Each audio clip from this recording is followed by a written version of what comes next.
Hello again, it's me. Right now it's about 10:40, and fortunately tonight it'll be in the 30s, so that's good for me. Uh, Still cold, but it's only when it gets in the low 30s or 20s it gets kind of bad, and then I know when winter hits hard here about January and part of February, it'll get into the 20s and teens, and it could reach down to 0 degrees or below zero. That's when things are worse. Right now, I got the wood stove going. You can't see it. I started the wood stove at 5. Yeah, at 5 p.m. It's right now. It's 10:40 p.m. and so it's been constant heat in here.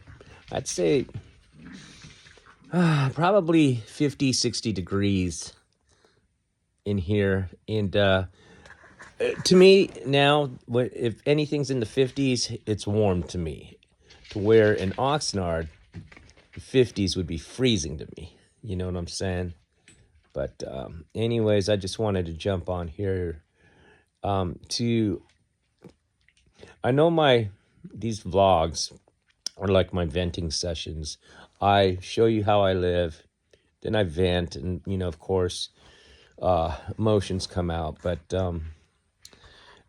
and I'm doing these recordings basically for myself, and if anybody's interested in seeing what's happening, whatever. This is just like a personal vlog diary to me, and I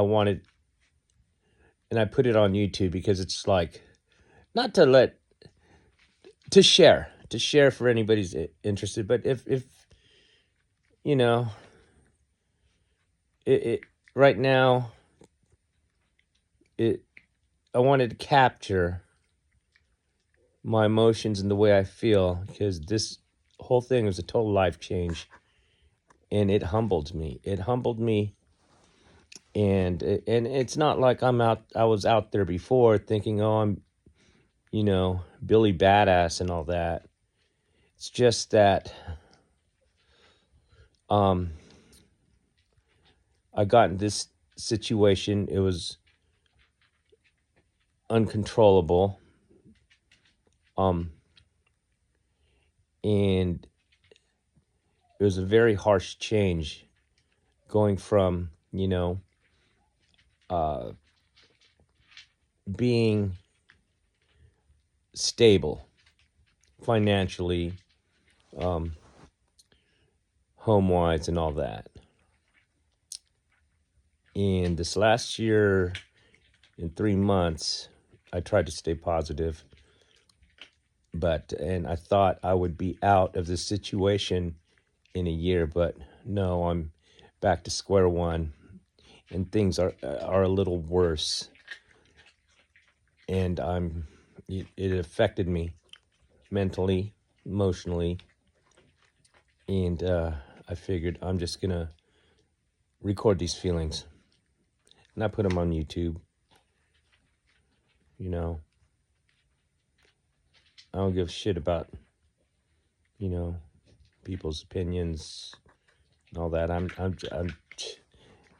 maybe this is the way I'm handling it. Get me through this process. But if I hang in here for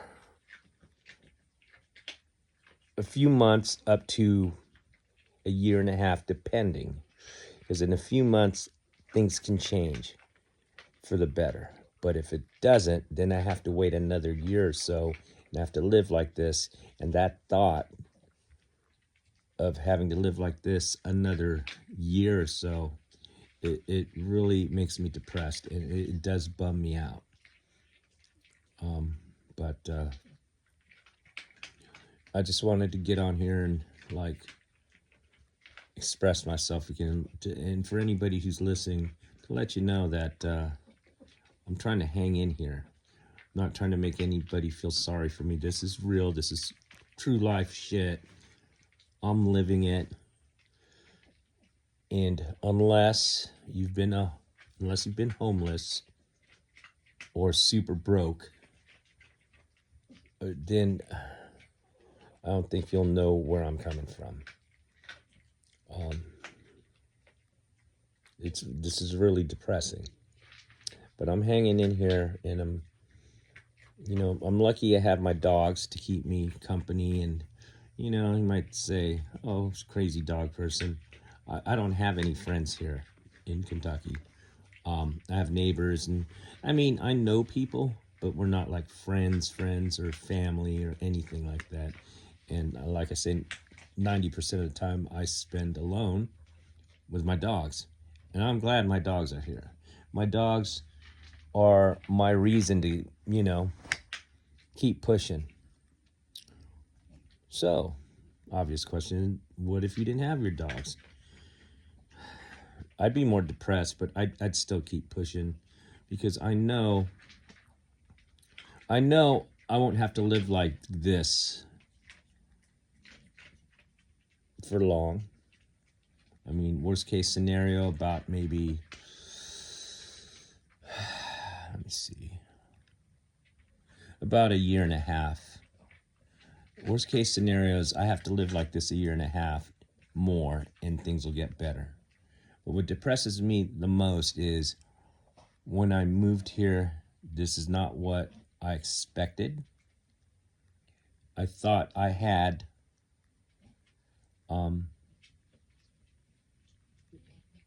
I planned to where I wouldn't have to live like this, but things didn't work out, and not because of me. I will tell you that, not because of me. I know I sound vague. I don't want to get into it. I don't think I really want to tell the story about how can I say this? No, fuck it. How I got burnt. I got burnt.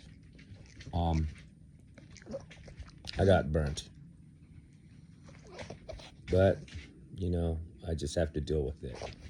Push through and try to not feel resentful and all that. But if you knew my past, my story, there's a lot of things why I would be resentful.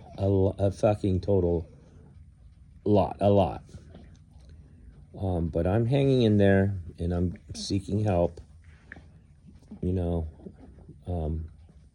Talking to my therapist, and trying to just push through. Yeah. I wish I wouldn't be in this position right now to face another winter. And then if things don't improve, I have to face another summer in these conditions. It's not humane, man. That's why I feel for my homeless people. I remember back in Ventura, I would give a lot to the homeless people. When I had money or weed or whatever, I'd give them. I'd give them extra stuff, just because I would imagine, God, what if I was that person? And now I'm kind of feeling it, because I'm kind of like that, It's, Do you know some homeless people choose to be homeless? I didn't choose this. I didn't want this. I had a plan, but it fell through. Not my fault, but now I have to deal with it. I know I sound like a broken record, but anyways, I thought I'd just record this, get my feelings on tape, whatever. Like I say, you don't have to listen. You don't have to. You don't have to comment. I'm not doing these recordings for likes, or for you to subscribe to my. Fuck all that. I do it for me. And if you want to listen, fine. If you don't, fine too. I don't, care. It's just that times like this at night, where I can't sleep, I don't know what else to do. I don't know what else to fucking do. So now, I hope doing these videos and stuff doesn't mean I'm going crazy. You know, that's Daenerys right there. But if anything, one thing I have to live for, besides myself and my goal to live the van life and all that, is for my dogs. Because once this shit pans out, then me and my dogs we'll be on the road. We'll be on the road. And this is how it's gonna be. It's like I'll be in the position to where I get in my car, my van, which I am kind of prepping that too, to live the van life, to where me and my dogs will go, okay, what do I want to see? Because there's a lot to see in the United States. And you know, I could just look at a map or whatever, and then I can just say, I think I want to see Mount Rushmore, and just go, because I will have that freedom soon. And then from Mount Rushmore, it's like, well, I think I want to go see Zion, and go see Zion. And it's the travel between places. In between that travel is where the adventure sits. And that's going to be my life. I'm going to go and see things and try to get as many places to visit in before I die. I want to see everything. That is the plan. And you know, unless I get sick or something happens, me and my dogs are gonna do it. Me and my road dogs, right? We're a pack. We're gonna do it. We're gonna see everything. We're gonna, you know, yeah. Because I want to live, man. It's gonna be living. All right, well, I'm out. I'm gonna get ready for bed. So I don't know if you can see Leia there. You see Leia? We're out until the next one.